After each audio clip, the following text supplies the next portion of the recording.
Cole Fine Guns and Gunsmithing, your one-stop shop for everything fine European shotguns. Visit us on the web at www.colegun.com. Hi everybody, I'm Rich Cole, and we're here in our shop in lovely Naples, Florida, and we're going to do a real quick little video on the new Beretta SL3. I'm sure that those of you that are interested in fine guns have seen a little bit of the publicity and information about the SL3. There's been a lot of talk about the gun and how beautiful it is and how durable it is, but to date I've not seen anything that was technical in nature about what the gun is really about. So what we're going to do here is we're going to go through the SL3 briefly, but just to give you some kind of an idea of what this gun is all about. This gun was designed by Ferdinando Belleri and his team of gun makers under the direction of the Beretta family, and he was told basically to produce the next Beretta true premium gun that would carry them through the 21st century. So what Ferdinando and his makers did was they really evaluated all of the proven aspects of Beretta design along with other fundamental engineering concepts, and rather than reinventing the wheel, they took a lot of the well-proven design and brought it all together in one gun. And what I have for you here is I've got an SL3 Action, which I have already partially disassembled so that we can go through it in an efficient manner. You can see the fairly trim lines of the Action body. The gun is fairly shallow, and it's also relatively narrow in terms of its width. So I'm going to take the side plate off without cutting myself. There we go. And the side plate has 3 tabs which retain it onto the side of the Action body. And that makes it rigid so that it can't come loose, but it doesn't require any screws which interfere with the nice lines in the engraving. The trigger assembly, I've already partially disassembled it, so it's going to come out of the Action bottom just like that. And I'd like to show you now about the aspects that we talked about proven Beretta design, and that is this surface here, this area here is called a recoil shoulder.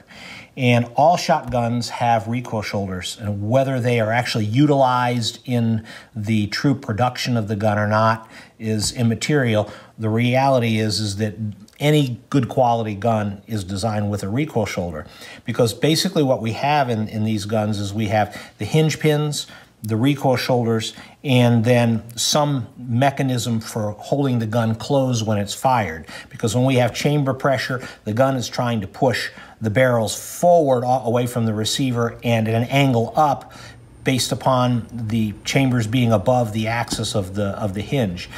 This recoil shoulder,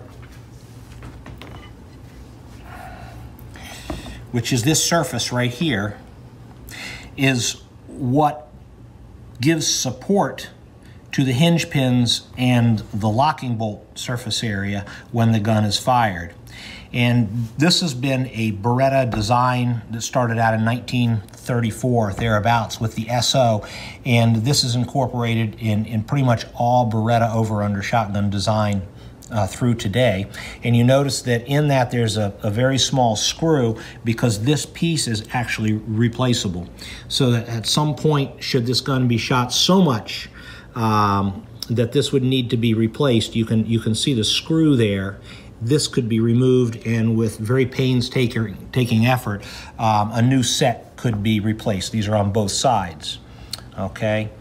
That's again traditional in Beretta. You notice that on the bottom side here, there's also another screw, and this is a new concept that Beretta is using, and they've in effect doubled the recoil shoulder system, because this screw in this shoulder here on the front of that there also mates down in the Action bottom, okay, right down in here.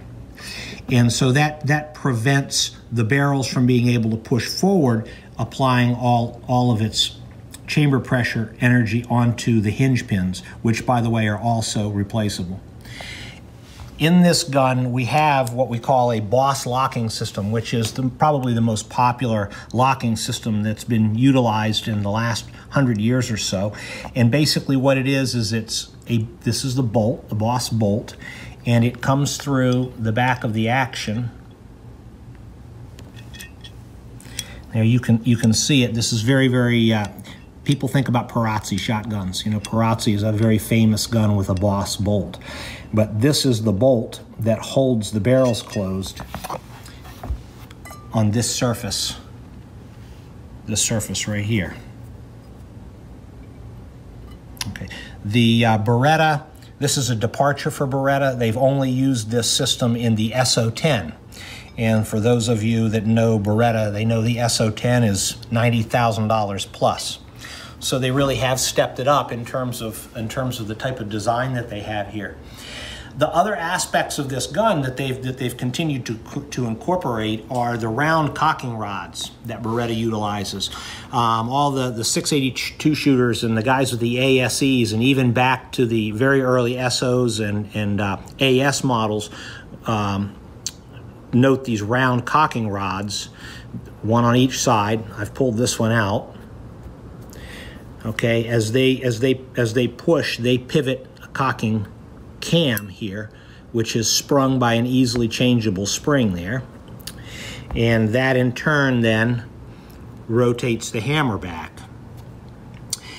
In this trigger assembly, you'll notice that it looks very familiar to those of you with ASE 90s, ASE Golds, and the DT series guns, because the mechanism and the engineering involved in the DT series has been continued in this Model SL. You notice that the arrangement of the hammers and the sears with the V-style mainspring that powers the hammers that give them the exceedingly fast locking time remain the same. I've actually checked these out. The mainsprings and the sears are the same parts in the DT and the SL. However, upon making some measurements, I've found that the pivot points where the sears pivot are held to a closer tolerance in the SL3 than they are in the DT11, and that provides less side-to-side shake in the SL than in the DT11. That's something that when we do precision trigger work on the DT, sometimes we will take and we will line ream the trigger plate and the sears and then diamond lap those parts and put an oversized pin in. And that allows us to hold the trigger pull feel to a closer tolerance, but it's a lot of work to do that because, as I said, it involves diamond lapping. The inertia system in the SL3 is very similar to the DT11, but it utilizes an inertia block which rides on a tree, think Perazzi, but the tree itself is guided by a ball bearing on the inside of the inertia block, and that causes, if I roll it over on its end there, you can see the round hole. And as this ride goes back and forth, that ball bearing is what guides the inertia block and the tree and their relationship together. You have a solid detent for lower barrel first, upper barrel first, which provides very, very close, repeatable tolerance when the inertia block and the tree go forward to engage whichever sear has been selected. That's really an improvement over our beloved DT series, because in the DT we are relying on the selector lever to hold the inertia block in position, and you always end up with the potential for a little bit of slop there. But, you know, $9,000 gun versus $20,000, you know, we can have the expectation that there are certainly going to be some improvements, even though the engineering concepts are retained. One of the beautiful things about this gun is the way that the top lever assembly works in the action and the Boss bolt. And here we have the top lever, which goes down through. The top lever has a separate cam rather than an integral cam, the cam slides down on the shaft, and then it drops into the Boss locking bolt. Okay, these are very, very tight fits. Everything is very snug, and of course, because it's modular, any of these parts can be replaced. If we have a wear problem on the top lever cam lobe, it can be changed. We're not welding a cam lobe on the actual top lever itself. One of the other things that they've got going here is that they're using the way that the locking bolt and the top lever are sprung. Again, Reed Perazzi is in the post-1977 Perazzi MX guns. They all have this cam sleeve with a spring which goes in a slot, which powers the actual top lever and moving the locking bolt to the closed position. And that's a very well time-proven system, and they've utilized that.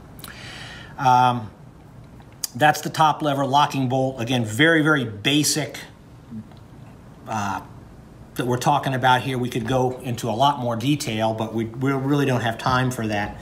One of the other things I want to quickly show you is the way that the ejector works. Again, tried and true ejector cam. Most fine guns utilize this type of a cam lobe. You see it on many of the British guns. You see it on Zoli's, Perazzi's, whereas the cam lobe and the way it interfaces the receiver is right here on the side, so that when the receiver is closed, this cam lobe is what pulls the ejector back in. Notice that the ejector itself is a straight dovetail. There are no interruptions in the dovetail that we had on earlier Beretta models. And the way that the ejector is retained in the monoblock is with a spring and a plunger. And when you want to disassemble the ejector, you line the ejector up, you push down on the spring-loaded plunger, slide the ejector forward a little bit, release it, and then put your hand over it to catch the plunger, and it slides right out. So it's very, very easy to clean. One of the things that I looked at when we saw this is I saw this small retainer in the ejector, and I immediately checked with a Rockwell hardness tester, to test the hardness of the ejector and the plunger, and I found that the ejector is 1 point harder on the Rockwell C scale than the plunger is, which means we won't have any problem with any kind of wear on the actual ejector body from the impact against its retaining plunger. That over a time, 100,000 rounds, whatever it may happen to be, we would just change the plunger, and the ejector wouldn't be problematic. I think that's a pretty quick review of the Beretta SL3. It really is a fantastic gun. I've had the opportunity to shoot them reasonably. I shot some clay targets with them, shot some birds with them, shot some light loads, some heavy loads, and I found the gun to be a tremendous pleasure. And you know, kudos, my hat's off to Ferdinando Belleri and his team at Beretta, because I think they've got a real winner here. Thanks very much. For more information, specifications, and pricing on the Beretta SL3, please go to our site on the internet, www.colegun.com. Cole Fine Guns and Gunsmithing, your one-stop shop for everything fine European shotguns.